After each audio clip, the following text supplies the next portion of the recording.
It was just another Wednesday evening, nothing out of the ordinary. I had come home after a long, grueling day at work, feeling worn out and eager to relax. All I wanted was to heat up the leftovers that Amy had made, crack open a cold beer, and catch an episode of Chicago Fire. But the second I stepped through the door, I knew something was off. "Honey, I'm in the living room. Can you come here and sit down? We need to talk," Amy called out, her voice carrying a seriousness that made my stomach tighten. I let out a heavy sigh as a sense of dread crept over me. "I'm coming, sweetheart," I responded, doing my best to keep my voice steady. As I made my way to the living room, I spotted Amy sitting nervously on the couch, a half-empty bottle of California red wine on the table in front of her. Her hands were slightly shaky as she poured herself another glass.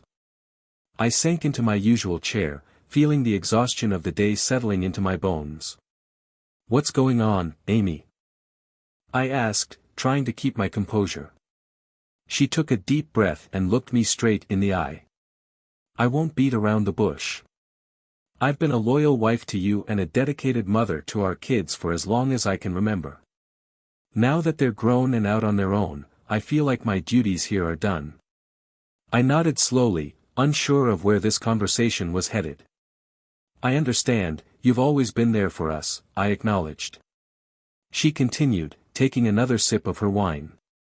"As you know, I didn't have any romantic experiences before we got married." I let out a nervous chuckle, trying to lighten the mood. "Same here," I said, but she didn't even crack a smile and carried on.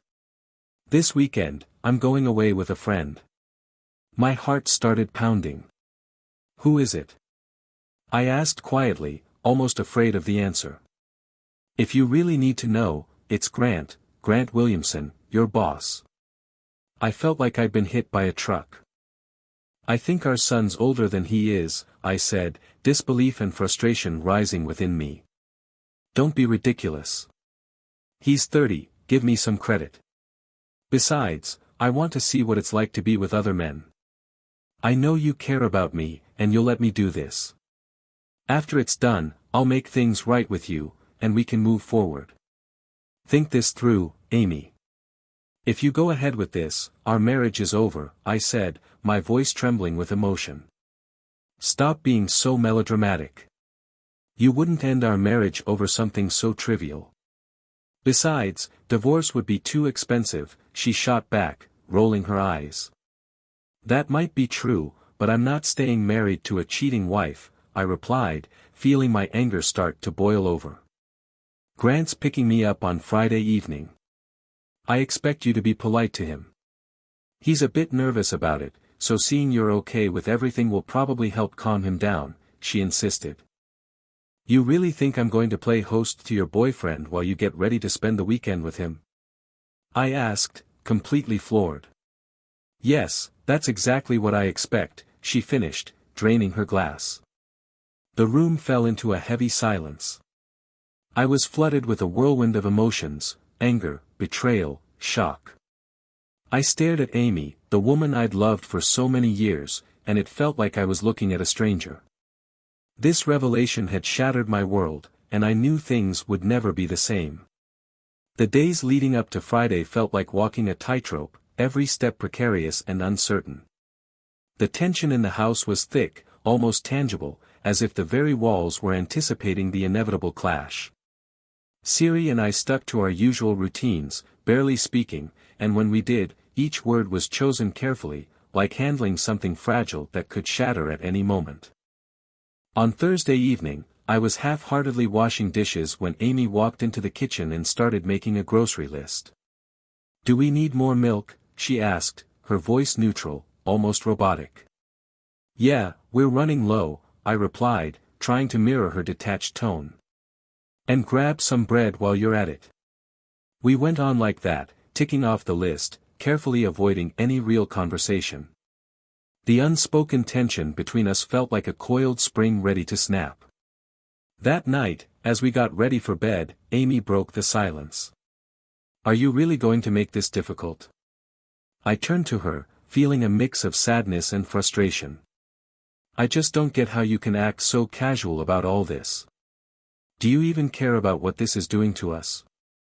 She sighed, clearly irritated. I've already told you why I need this. Can't you just accept it? And what about us? What about our marriage? I asked, my voice cracking under the weight of my emotions. Can we not do this right now? I'm tired, she said, turning her back to me.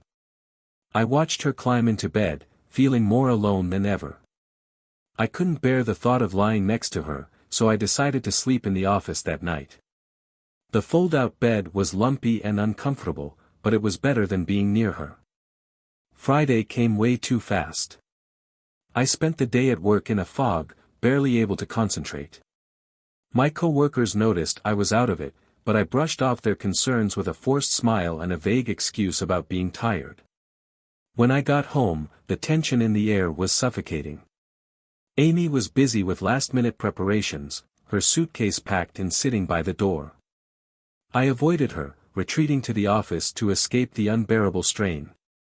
At exactly 7 p.m., the doorbell rang, its new chime, a haunting tune, echoing through the house. I took a deep breath, feeling like I was walking toward my own execution. Amy, what was that sound? I called out, trying to keep my voice even. It's the doorbell, honey. I changed the tune, she answered from the bedroom. What's that melody? It sounds so familiar, I murmured, mostly to myself. It's called Elle, she replied casually. I don't like it. Please change it later. Now, let Grant in. I need another 15 minutes to finish getting ready. Offer him a drink, he's fond of bourbon. Sure thing, sweetheart, I said, the sarcasm in my voice almost imperceptible. I opened the door to find Grant standing there with a self-satisfied grin plastered on his face. It took everything I had not to punch him right then and there. Instead, I forced a smile. Grant, come on in, I said, stepping aside to let him in. Thanks, I appreciate it, he said, glancing around the house with a curious look. Would you like a drink? We've got bourbon, I offered, my voice tight. That'd be great, he replied, making himself comfortable on the couch as if he owned the place. I poured him a glass, watching his every move with growing disgust. The minutes dragged on, each one feeling like an eternity. Finally, Amy appeared from the bedroom, dressed to kill and looking stunning.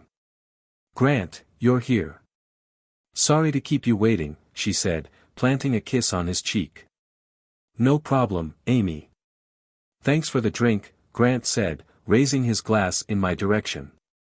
I managed to force a smile, even though a storm was raging inside me. The calm before the inevitable clash was almost over, and I knew that whatever peace we had left was about to be shattered, leaving only chaos behind.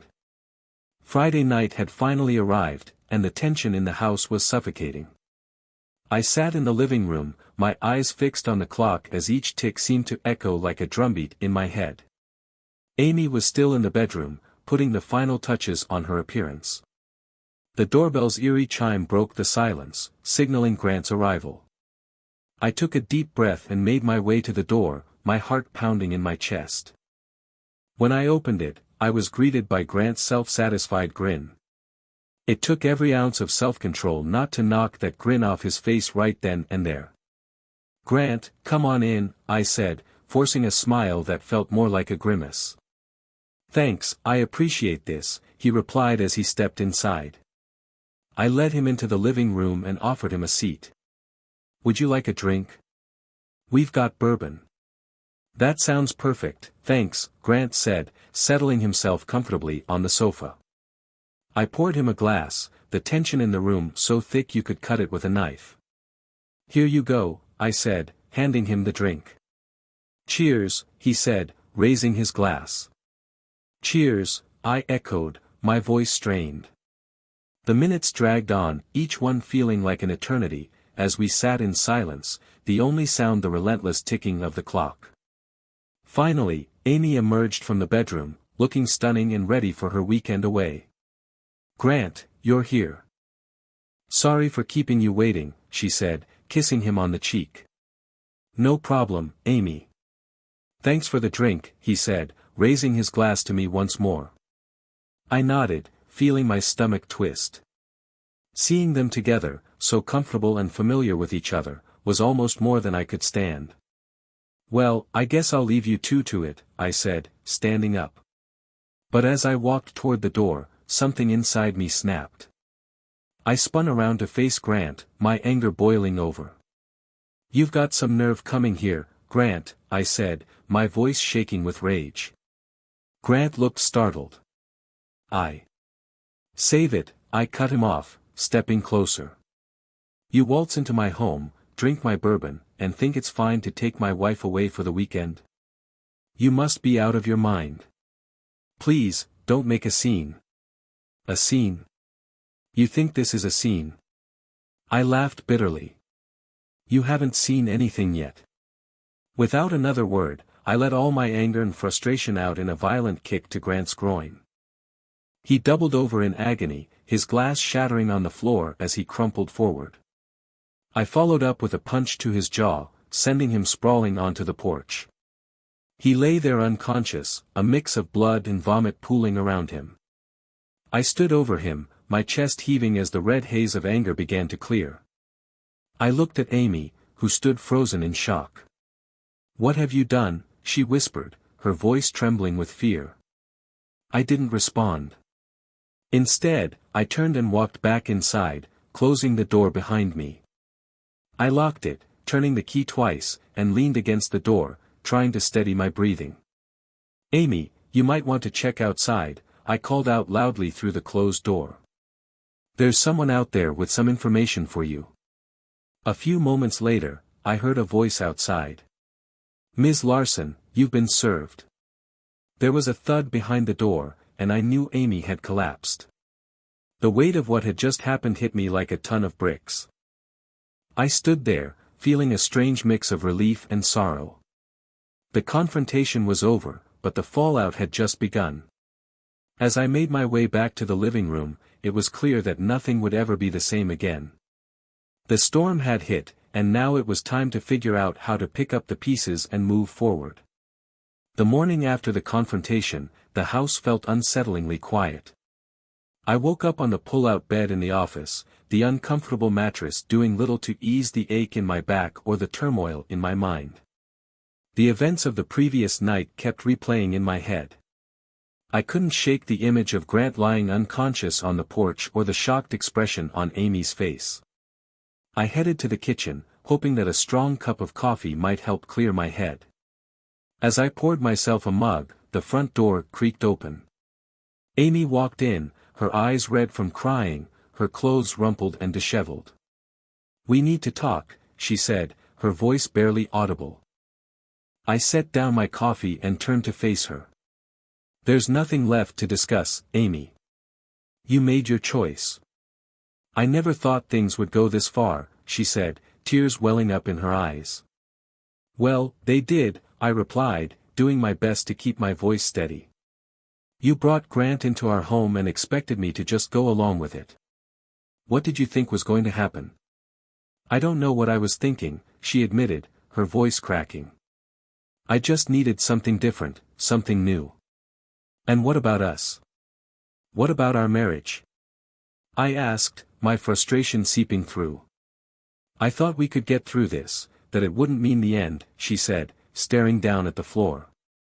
I shook my head as the reality of the situation sank in. Amy, you broke my trust. Our marriage can't survive that. She looked up at me, her eyes filled with regret. I'm so sorry. I didn't realize how much I was hurting you. I know, I said softly, but sorry isn't enough to fix what's broken. We stood there in silence, the weight of our words hanging heavily in the air. Finally, Amy broke the stillness. What do we do now? She asked, her voice trembling with uncertainty. I think it's best if you leave, I said, my voice firm. We need some time apart to figure things out. She nodded, wiping away her tears. I understand. I'll pack my things. As she turned to go, I felt a pang of sadness. Despite everything, a part of me still cared for her. But deep down, I knew this was the right decision. The days that followed were a blur. Amy packed her belongings and moved out, leaving the house feeling even more empty than before. I threw myself into work, trying to keep my mind occupied. Friends and family reached out, offering their support and comforting words, but I found it hard to talk about what had happened. One evening, about a week after Amy had left, my friend Dave came over. We sat on the porch, sipping beers and talking about everything except my marriage. "You've been through a lot," Dave said, breaking the silence. "How are you holding up?" I shrugged and took a long sip of my beer. "Some days are better than others. It's just hard to wrap my head around the fact that this is my life now." "I get that," he replied, "but you're tough. You'll get through this." "Thanks, Dave," I said, genuinely appreciative of his support. "It's just going to take some time." As the sun set, we sat in a comfortable silence, the shared understanding between us more comforting than any words could have been. I knew that the road ahead was going to be tough, but I also knew I wasn't alone. In the weeks that followed, I started to establish a new routine. I redecorated the house, making it feel more like my own space. I reconnected with old friends and picked up some new hobbies, slowly beginning to piece my life back together. One day, as I was strolling through the park, I unexpectedly bumped into an old colleague, Emma. We started chatting, and for the first time in a long while, I found myself genuinely smiling. "It's really nice to see you," she said, her eyes sparkling with warmth. "How have you been holding up?" "I'm getting there," I replied truthfully, "just taking things one day at a time." "Why don't we grab coffee sometime?" she suggested. "It'd be great to catch up properly." "I'd like that," I said, feeling a small flicker of hope for the future. The aftermath of the confrontation had been tough and messy, but it also signaled the start of a new chapter in my life. As I walked home, I realized I was ready to face whatever came next, bolstered by the support of friends and the strength I'd found within myself. The morning sun filtered through the blinds, casting a soft glow on the room as I sat at the kitchen table, my coffee growing cold while I stared at the stack of papers in front of me. The legal documents that marked the end of my marriage to Amy felt surreal, as if the past few weeks had been a nightmare I couldn't wake up from. I knew this was the right step. Our marriage had been broken beyond repair, and the confrontation with Grant had been the final blow. But knowing it was the right decision didn't make it any easier. As I took a sip of my coffee, the doorbell rang, pulling me out of my thoughts. I opened the door to find a man in a suit standing there, holding a folder. "Mr. Walker?" he asked, his expression professional and unreadable. "Yes, that's me," I replied, my heart sinking. "I'm here to serve you these papers," he said, handing me the folder. "Please sign here to acknowledge receipt." I took the folder and signed where he indicated. As I closed the door, the weight of the documents felt heavy in my hands, pressing down on me. Amy arrived shortly after, looking sad and resigned. We sat across from each other at the kitchen table, the documents lying between us. "So this is it," she said quietly, her voice filled with regret. "Yeah, this is it," I replied, my voice steady but heavy with emotion. "I want you to know I never wanted things to end like this," she said, her eyes pleading with me. "I know, but it did, and now we have to face it," I said, not wanting to drag out the conversation. She nodded, wiping away a tear. "I'm sorry for everything. I truly am." "I'm sorry too, Amy, but we need to move forward," I said, trying to keep my emotions in check. We went through the documents, each signature feeling like another step away from the life we once shared. It was a strange mix of relief and sorrow, the finality of it all sinking in. After we finished, Amy stood up, clutching her copy of the papers. "I guess this is goodbye then," she said, her voice barely above a whisper. "Yeah, I guess it is," I replied, standing up as well. She hesitated for a moment, then stepped forward and hugged me. It was a brief, awkward embrace, but it carried a weight of unspoken words and unresolved feelings. "Take care," she said, pulling away. "You too, Amy," I replied, watching as she walked out the door. I stood there for a moment, the house feeling emptier than ever. The legal proceedings were finalized, and there was no turning back. It was time to start a new chapter, even if I wasn't entirely sure what that would look like. As the days passed, I focused on the practicalities of moving on. I contacted a lawyer, sorted through our finances, and started making plans for the future. It was a slow, painful process, but each step felt like a small victory. One evening, I decided to call my sister, Linda, who had been my rock through all of this. I needed her advice and her comforting words. "Hey," Linda said as she answered. "Got a minute to chat?" "Of course. How are you holding up?" she asked, her voice filled with concern. "Honestly, it's been rough," I admitted, "but I'm managing." "I'm glad to hear that. You're stronger than you realize," she said, her words bringing me some comfort. "Thanks, Linda. I really needed to hear that," I replied, feeling a bit lighter. We talked for a while, and her familiar voice and practical advice helped ease some of the burden I'd been carrying. By the time we hung up, I felt a renewed sense of determination. The next day, I met with my lawyer to finalize some details. As we reviewed the documents, I couldn't help but think about what lay ahead. It was daunting, but it also held new possibilities. "You're making the right choices here," my lawyer said reassuringly. "This is the beginning of a fresh start." "I know. It's just hard to see it that way right now," I replied honestly. "Give it time. Things will improve," he said with a kind smile. As I left his office, I took a deep breath, feeling a small glimmer of hope. The legal process had been difficult, but it was also a necessary step toward healing. I was ready to face whatever came next, knowing that each day would bring me closer to the new life I was beginning to build. The first few weeks after Amy moved out were the hardest. The house felt strange and empty without her. I found myself wandering through the rooms, memories flooding back with every step. But life had to go on, and I knew I needed to find a way to move forward. I started by making small changes around the house. I repainted the living room a calming shade of blue, a color that felt like a fresh start. I rearranged the furniture, creating a space that felt more like my own. It was therapeutic, a way to reclaim my environment and make it reflect the new chapter of my life. One Saturday morning, I decided to tackle the backyard, which had been neglected for far too long. As I pulled weeds and trimmed bushes, I felt a sense of accomplishment. The physical work was a welcome distraction and gave me a sense of control in a time that felt overwhelmingly chaotic. While I was working, my neighbor, Mr. Anderson, walked over. He was an older man, always kind and friendly. "Morning. The yard's looking good," he said, leaning on the fence. "Thanks, Mr. Anderson." "It's a work in progress," I replied, wiping the sweat from my forehead. "Yeah, I can see that. Say, why don't you come over for dinner tonight? My wife's making her famous lasagna," he offered with a warm smile. "I'd like that."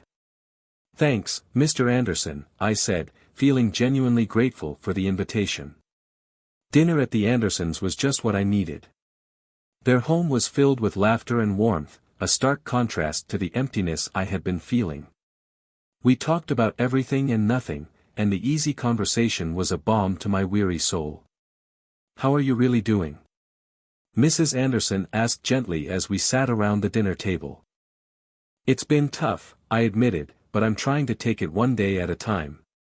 "You're doing great. It's okay to take it slow," she said kindly. Their support was invaluable, and it reminded me that I wasn't alone. There were people who cared about me and were willing to lend a hand when I needed it most.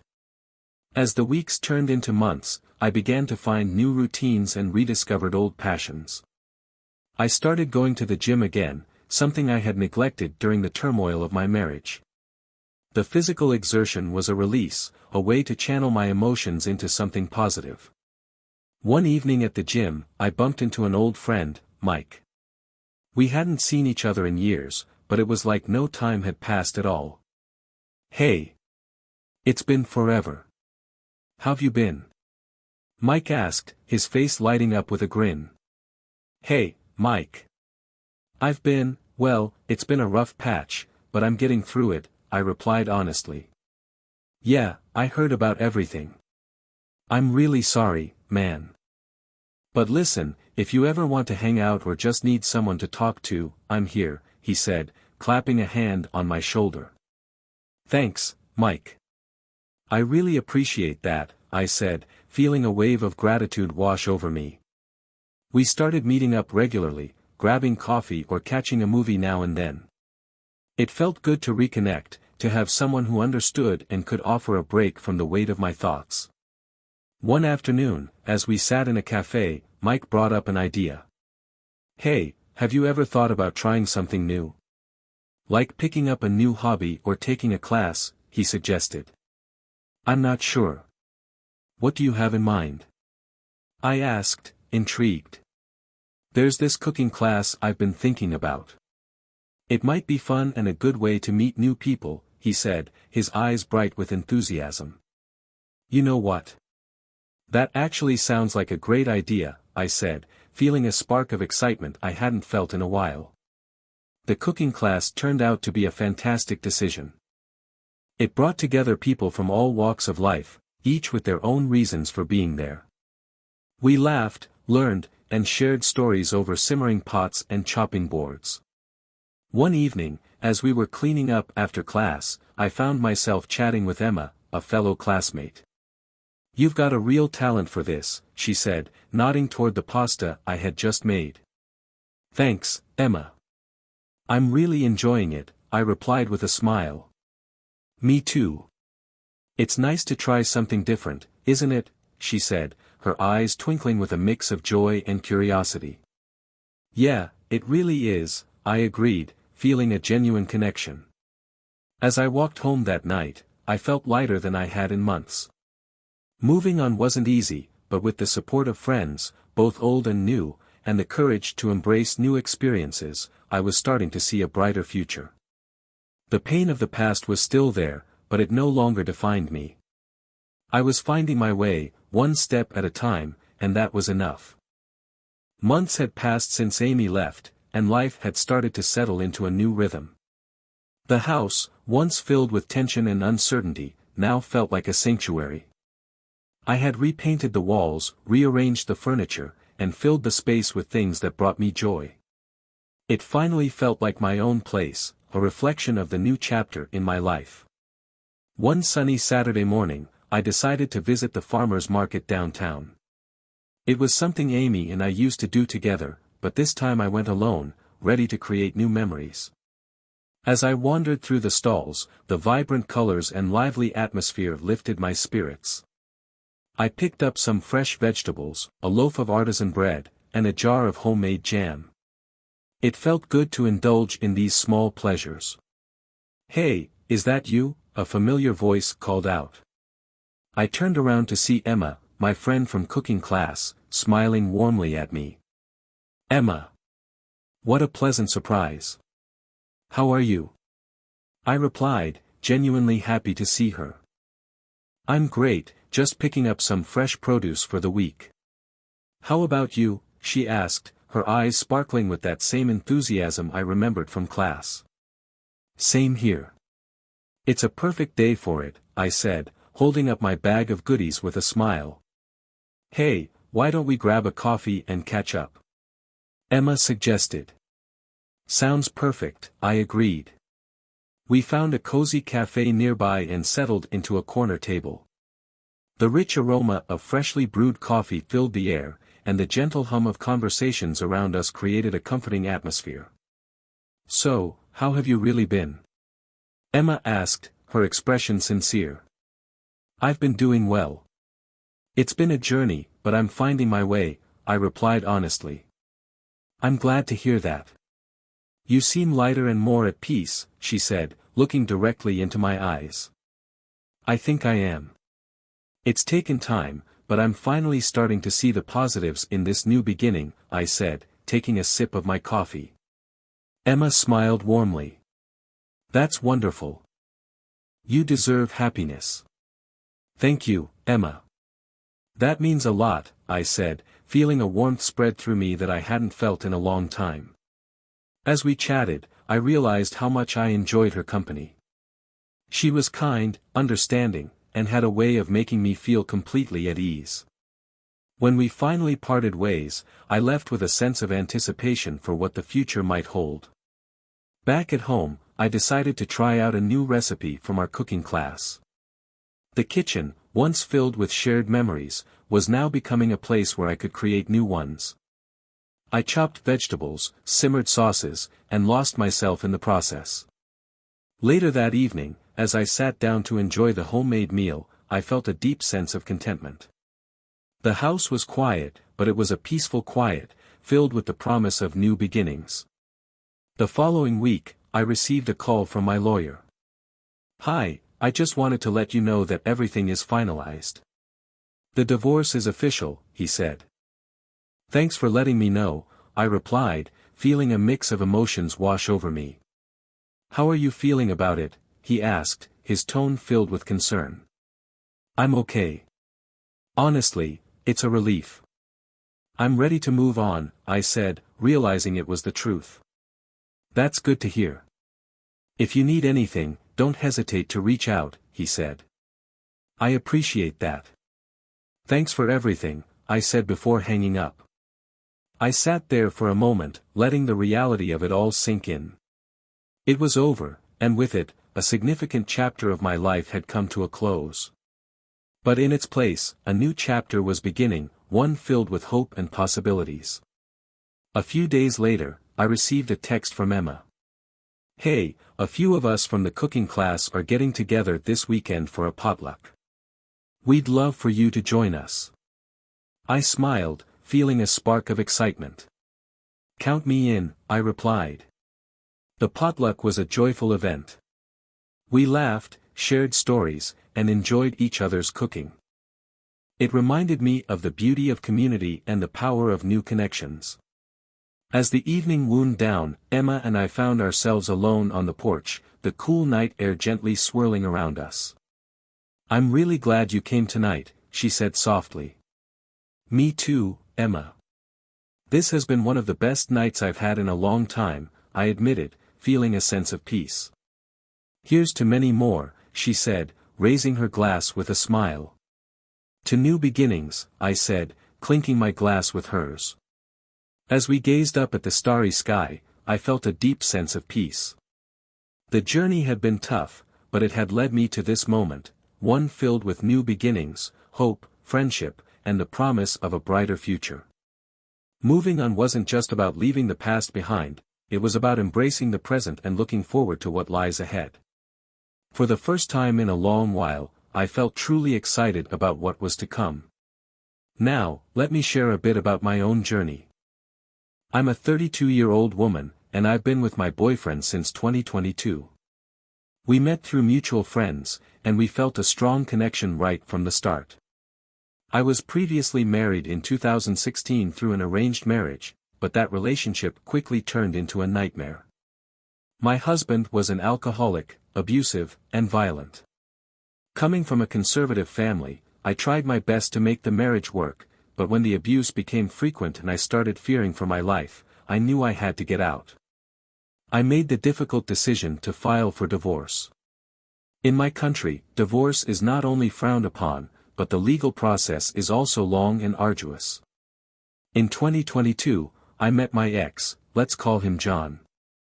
We began dating and developed strong feelings for each other.